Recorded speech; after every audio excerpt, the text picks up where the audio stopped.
The first notification buzzed at 2:14 a.m., a soft, insignificant pulse of light on my nightstand. I slept through it. The second, third, and fourth followed in a stubborn, insistent chorus, finally dragging me from the depths of a deep, dreamless sleep. I fumbled for the phone, my vision blurry, the harsh white light making me wince. It was my banking app. Not one notification, but 17. $3,500. Skyline Airlines, first class. $1,800. Hotel Café Royal, London. $2,250. Harrods, Knightsbridge. $950. Boutique Mayfair. $450. The Savoy Hotel, dining. The numbers swam before my eyes, a sickening roll call of luxury I had not experienced. My heart didn't just skip a beat. It seemed to freeze solid in my chest before shattering into 1,000 frantic, panicked shards. I threw the covers back, the air in my room suddenly frigid. My wallet. It was on my dresser, right where I'd left it. I scrambled for it, my fingers clumsy and numb. The main compartment was empty. My primary credit card was gone. The silence of the apartment was deafening, broken only by the frantic thumping of my own blood in my ears. I didn't live with strangers. I lived with my brother, Nathan. He'd been temporarily staying with me for 3 months after losing his latest gig as a freelance graphic designer, a career path that seemed to consist mostly of complaining about clients and playing video games until 4 a.m. I'd been covering for him. Again, the groceries, the utilities, even the payment on a flashy sports car he'd foolishly leased, because image is everything in this industry. I stormed out of my room and down the short hall to his. The door was slightly ajar. I pushed it open. The room was a mess, as usual. Clothes strewn over a chair, empty energy drink cans on the desk. But the bed was empty, neatly made in a way Nathan's bed never was. A cold dread, colder than the initial shock, began to seep into my bones. I checked the bathroom, the kitchen, the living room. Nothing. The apartment was empty save for me. Then I saw it. A single, crumpled receipt on the kitchen counter, tucked under a used coffee mug. It was from a currency exchange kiosk at the airport, dated yesterday, for £200. The pieces, ugly and sharp, clicked into place. I opened Instagram. I didn't even have to scroll. There was, at the top of my feed, posted an hour ago, Nathan, grinning that same entitled, careless grin, his arms slung around his best friend, Ryan.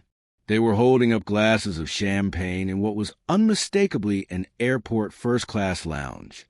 The caption from Ryan's account made me feel physically ill. Spontaneous Euro trip.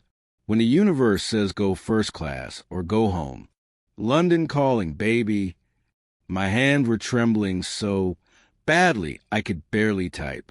I called my bank. The polite, detached voice on the other end confirmed it. The charges were real.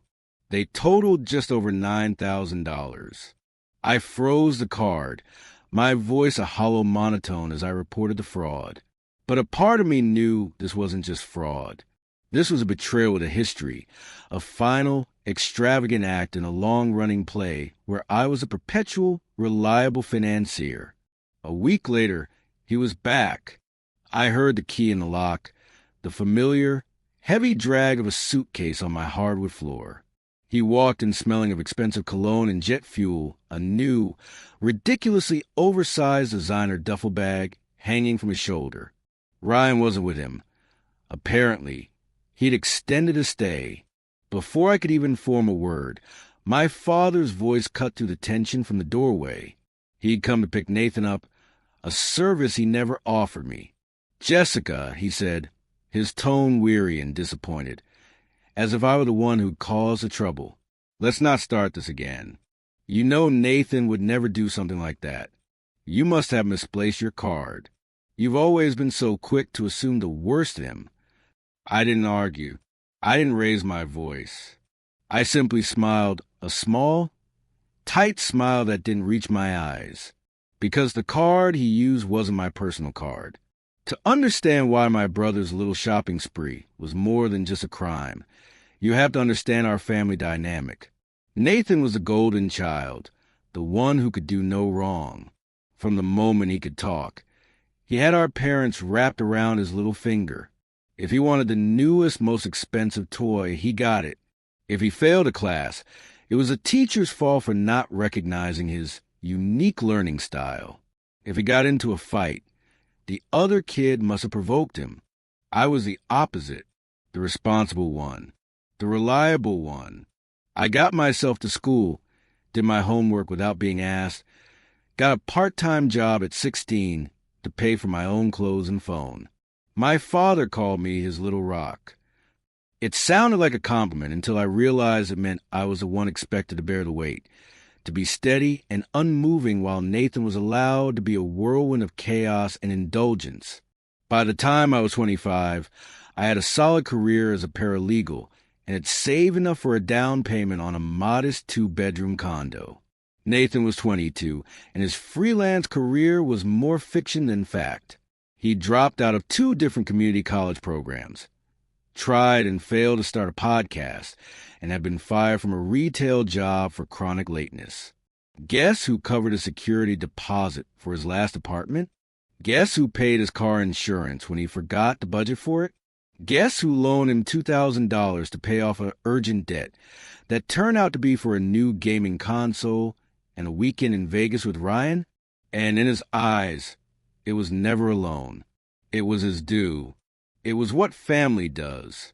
A one-way street of financial support that only ran towards him. 2 months before the London trip, Nathan had shown up on my doorstep, his eyes red-rimmed. He'd had a huge blowout with his latest roommate and had nowhere else to go.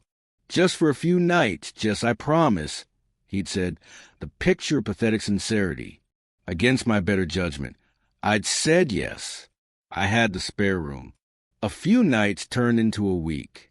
Then, too, he started leaving his things in my living room, treating my fridge as his personal grocery store. The first time I saw him using my expensive skincare products, I knew I'd made a catastrophic error in judgment. The real alarm bells started ringing when packages began arriving daily. New clothes, sneakers, tech gadgets. When I asked how he could afford it all while being unemployed, he just winked and said, "I've got my ways, sis. Don't stress." The night before he stole my card, I'd been working late on a complex case file. I went to bed around 1 a.m. Nathan was on the couch, immersed in a video game, his headset on. I thought I heard him whisper with Ryan on a voice chat, something about the ultimate adventure and living like kings, but I dismissed it as more their usual fantasy talk. Nathan didn't have 2 cents to rub together. He'd borrowed $50 from me just a day before for gas. At 2:14 a.m., while I was asleep, he slipped into my room. He knew exactly where I kept my wallet. He took the card from its slot, a simple, brazen theft. Later, security footage from my building's lobby would show him and Ryan laughing and shoving each other playfully, piling into a rideshare with their luggage, heading for the airport. When my father told me to stop pretending, it wasn't just willful ignorance. It was the culmination of a lifetime of this pattern. When Nathan, at 18, wrapped our dad's prized convertible around a tree after a party, Dad had said he was just glad he was safe and handled the insurance hike himself. When Nathan spent his entire student loan disbursement on a spring break trip to Cancun, Dad had shrugged and said, "Youth is for making memories." But when I, in my second year of college, had a single overdraft fee of $35 because of a timing issue with a transfer, I received a stern lecture about fiscal responsibility and living within my means. So, as I stood there, my father's disapproving gaze locked on me and Nathan's smug, triumphant smirk just behind him, I knew any argument was pointless. Showing them the bank statements, the Instagram post, the receipt, it would be dismissed as me being dramatic or trying to frame him. In my father's eyes, Nathan wasn't just innocent. He was fundamentally incapable of such a calculated act. And I was the jealous, bitter older sister who needed to relax. But they didn't know the crucial detail. The card Nathan had taken wasn't my personal credit card. It was a corporate card issued to me by the law firm where I worked. I was one of the few senior paralegals trusted with it for case-related expenses. It had a sophisticated tracking and alert system far beyond any personal banking app. The moment it was used for a non-pre-approved merchant, flags went up. My phone buzzed not just with bank alerts, but with automated emails from the firm's accounting department. Every transaction was logged, cross-referenced, and required itemized receipts for audit purposes. In short, I had a rock-solid, irrefutable paper trail that didn't just lead back to Nathan.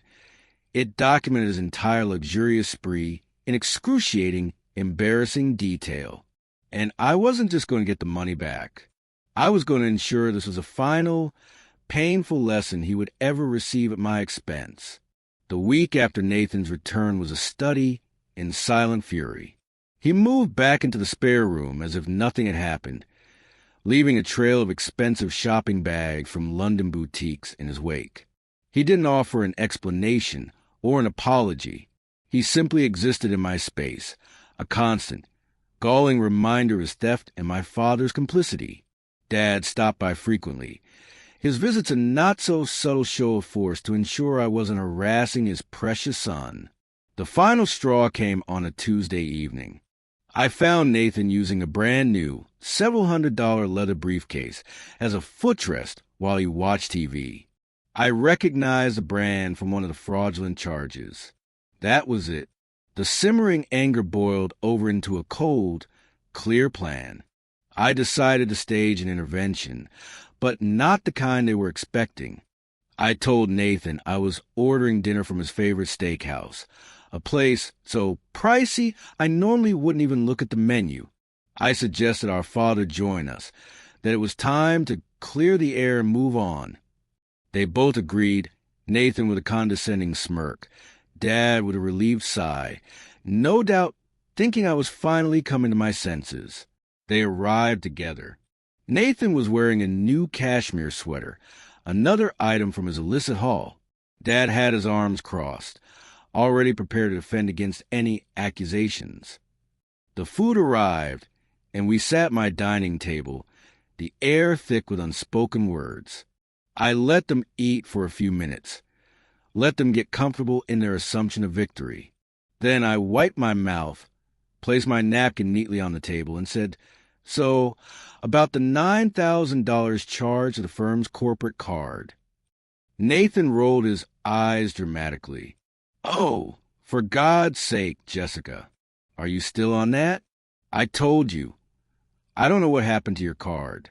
You probably left it at a bar or something." Dad chimed in instantly. "Jessica, we agreed we weren't going to do this. Let it go." I smiled. "You're right. We're not going to do this. We're going to settle it." I reached down and brought up my laptop, opening it on the table. I had prepared a slideshow. The first image was a security still from a first-class lounge at the airport, provided by the airline security at my firm's request. There they were, Nathan and Ryan, clear as day, holding their boarding passes for Skyline Airlines Flight 001 to London. Dad stopped chewing. Nathan's fork clattered against his plate. I clicked to the next slide. A scanned receipt from Harrods, time-stamped, with Nathan's signature, a signature I had samples of, clearly visible at the bottom. The total, $2,250. Click. Another slide. A screenshot from the hotel system showing the room charge for the Hotel Café Royal under my name, but with Nathan's photo from the check-in ID scan next to it. Shall I continue? I asked, my voice calm and steady. I have statements from the Savoy, a boutique in Mayfair, and a dozen others, all logged, all geotagged, all tied directly to the corporate card you took from my wallet. Dad started to sputter.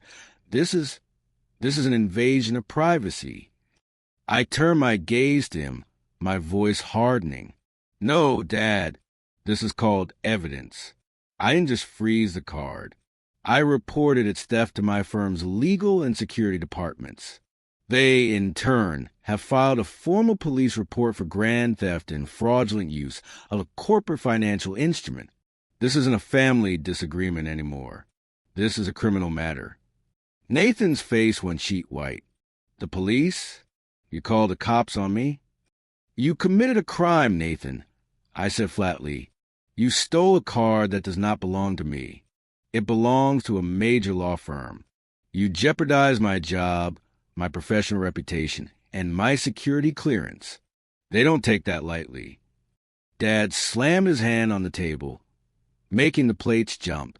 Jessica, this is your brother. We handle this in the family. You do not involve the police.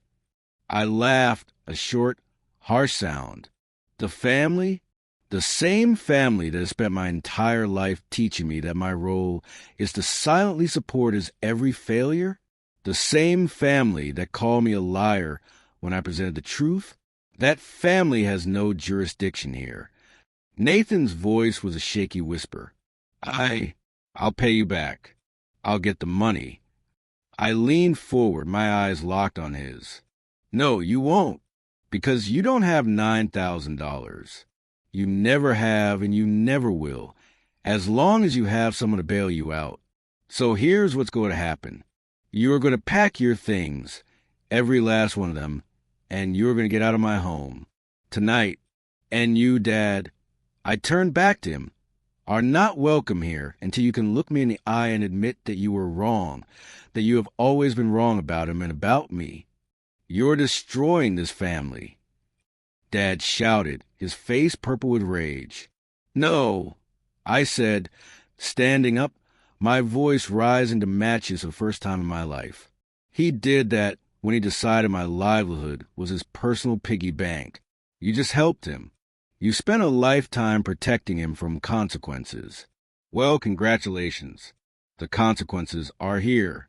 I slid a thick manila envelope across the table. Inside was a copy of the police report, the formal notice from my firm's legal counsel, and a complete, itemized list of every charge. The detective's card is paper-clipped to the front. Feel free to call him and confirm. He's expecting to hear from one of you. Nathan shoved back from the table, his chair screeching against the floor.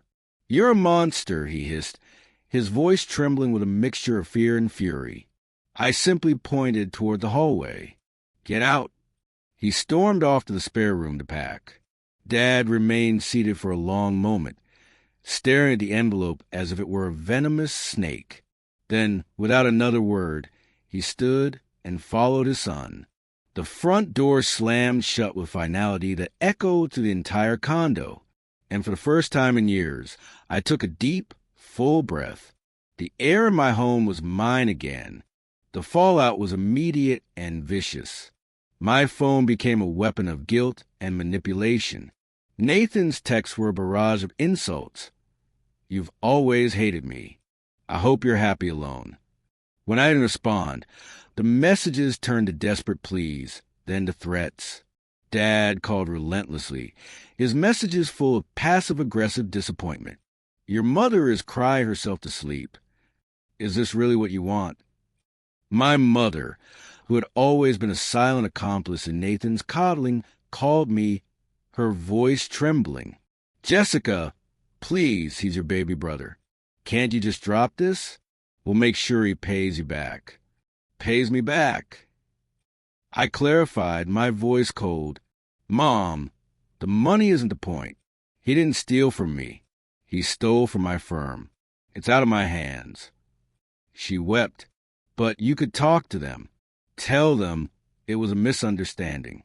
You're tearing this family apart. He tore it apart when he committed a felony. I replied and hung up. The family fractured. Aunts, uncles, and cousins I rarely spoke to chose sides. The ones who had always seen the dynamic for what it was, sent me private messages of support. My uncle, a no-nonsense account, wrote, "It's about time someone held that boy accountable. Your father has done him no favors. Others, the ones who benefited from the family's culture of sweeping things under the rug, condemn me as a traitor. The real turning point came 2 weeks later. A formal notice arrived from the district attorney's office. Nathan was being formally charged. He had 2 options: plead guilty and enter into a restitution agreement, or go to trial and face the possibility of jail time. The begging from my parents intensified, but it was too late. The wheels of justice, once set in motion, were grinding forward. Nathan, stripped of his usual bravado, showed up at my door alone. He looked smaller, diminished. The expensive clothes were gone, replaced by a simple t-shirt and jeans. "The lawyer says I should take the deal," he mumbled, not meeting my eyes.